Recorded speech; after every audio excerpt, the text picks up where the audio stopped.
Welcome back to the deep dive. We take complex info, break it down, and hopefully give you some clear, actionable wisdom. Today, we're looking at customer feedback, specifically a detailed sentiment and improvement analysis for a restaurant called Plutos, all based on their reviews. Our mission here is to pull out the key insights, really get what customers are feeling, and find some solid recommendations. It's kind of look at how listening to data can, really help a business. Exactly. And what's interesting with feedback, especially when it's mixed, like we see with Pluto's, is that, well, the loudest complaints aren't always the whole story. Sometimes the real gold is in the nuances, the contradictions, things people don't quite say directly. This deep dive should show how analysis cuts through that noise, turning customer voices into, well, a strategy. Okay, let's get into it then. The overall sentiment for Pluto's Restaurant. First thing that jumps out is mixed feedback. So not a simple thumbs up or thumbs down. Right. And that's often more revealing, isn't it? Mixed here means a real split. You've got 4 positive reviews. They like the price, the taste, service, the vibe. Pretty consistent things. But then you have 3 negative ones, mostly hitting on food quality. Those service and atmosphere got dinged a bit too. And it gets complex. Like, Thangamani J loved the service and atmosphere. Great. Yeah. But the food, a real letdown for them. It's like 2 different experiences in one visit. Yeah, that split experience is telling. So, overall mixed. But the devil's in the details, right? We need to break it down. Food, service, atmosphere. Where does the real story lie? Let's start with foods, since that seems like the main battleground. Okay, food sentiment, also flagged as mixed, which lines up. 4 positives, Ram Rathnam, Monish Raj V, Anto, paramita kundu, baran. Against 3 negatives, Thangamani J, Sowmiya Sowmi, and Black Lover. So, yeah, pretty divided. And digging into the positives on food, value is key. People say worth the money, affordable. That's a clear win. But it's not just cheap. They also say very nice and tasty. And specific dishes get praise. The mini tiffin is called extraordinary. Naan, chicken fried, chili, also mentioned positively, so they can get it right. Okay, so some definite hits on the menu. But then you flip to the negative side. And the language is, well, pretty blunt, disappointing. And that comment, good for eyes, but not for stomach. Wow. That really points to maybe a presentation being better than the actual taste or cooking, a fundamental miss. Yeah, that's a rough one. We also see worse grade and dry for biryani and chicken 65. Black Lover specifically calls out poor quality there and adds a detail. Only 2 pieces of chicken 65 in a combo. That hints at portion sizes maybe being an issue too, or at least expectations not being met for the price. Right, that portion size thing is very specific. Okay, moving from food, which is clearly complex, to service. This is described as mostly positive. 5 reviewers liked it. Thangamani J, Ram Rathanam, Monish Raj V, Anto, paramita kundu, baran. Yeah, the positives here are about the interaction. Staff served with kindness, good arrangements. That human touch seems strong. And there's even a specific name mentioned, Suriya. Got a shout out from paramita kundu. That's always great feedback for a business identifies a star player. Definitely good for Suriya. But we do have those 2 negative service scores from Sowmiya Sowmi and Black Lover. And Black Lover gives us a clue. Slow preparation time, despite decent service.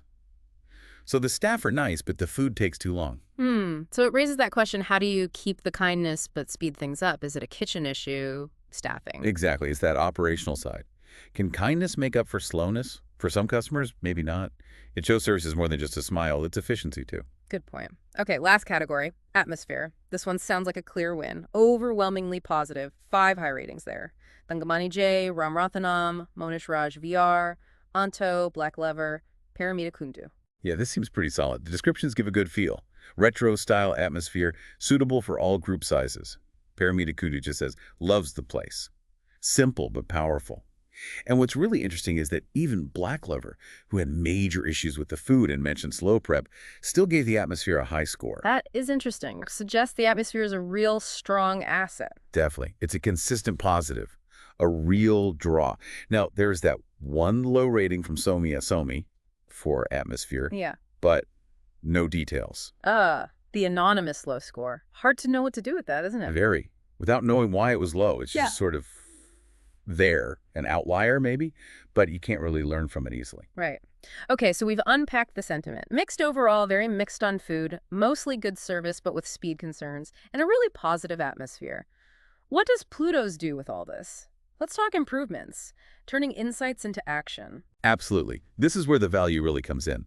Connecting the dots. First and foremost, the big one. Improving food quality consistency. The feedback clearly shows inconsistency.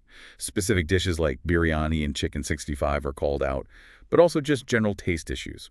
So the recommendation, stricter quality control. Like more checks, regular taste tests. Exactly. Regular taste tests, maybe getting feedback during the meal. And that comment from Black Lover about weekdays being worse, that's critical. They need to ensure standards don't slip when it's maybe less busy.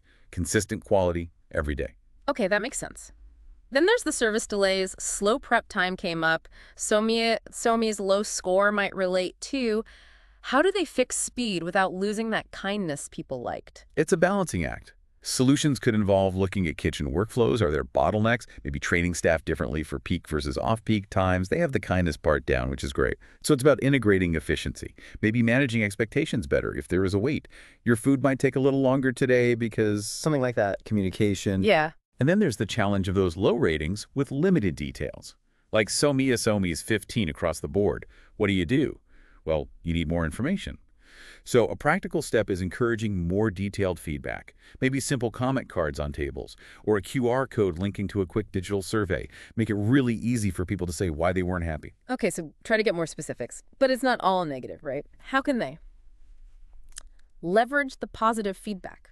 Use their strengths. Oh, absolutely crucial. Don't just fix the bad, amplify the good. They need to really promote what people love. The affordability, that cool retro atmosphere. Mention the dishes people rave about, the mini tiffin, the vegetarian options.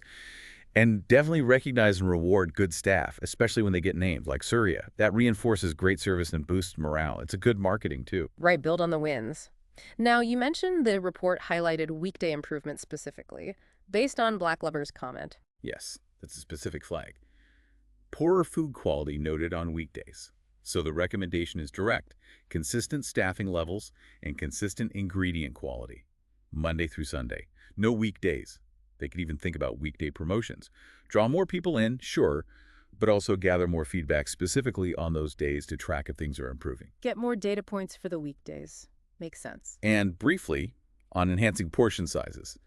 That chicken 65 comment, just 2 pieces. Yeah, that sounded a bit mean. It could be perceived that way. So, recommendation. Review the portion sizes for combos. Are they fair value? And importantly, be really clear on the menu about what's included. Manage expectations up front. No surprises. Transparency helps. Okay, and just to circle back on the big strengths, maintain affordability and atmosphere. These seem core to their appeal. Absolutely non-negotiable based on this feedback. The pocket-friendly prices, the retro vibe, these are huge draws. Keep doing them. And shout about it in their marketing. That's their niche. Lean into it. So wrapping this up, Plutos has some real plus points. Price, atmosphere, friendly staff for sure, but they've got clear challenges too. Food quality isn't consistent.